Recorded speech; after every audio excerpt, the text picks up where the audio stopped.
రోహిత్ ఒక వస్తువును 25% తగ్గింపుకు కొన్నాడు. అతను రూ. 660కి వస్తువును కొన్నచో ఆ వస్తువు యొక్క ప్రకటన వెల ఎంత? ప్రకటన వెల అడిగాడు. ప్రకటన వెల 100% అనుకుంటే తగ్గింపు 25% అన్నాడు. అంటే 100 నుండి 25ను తీసివేస్తే మనకు 75% వస్తుంది.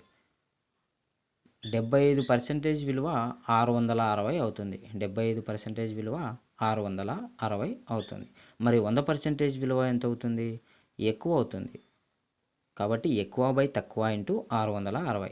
100/75 ఇంటూ 660 కొట్టేస్తే 25 3లు 25 4లు 3తో 3 రౌండ్లు 6 3 రౌండ్లు 6 3 0 0 220 ఇంటూ 4 4 0 0 4 రౌండ్లు 8 4 రౌండ్లు 8 880 ప్రకటన వెల.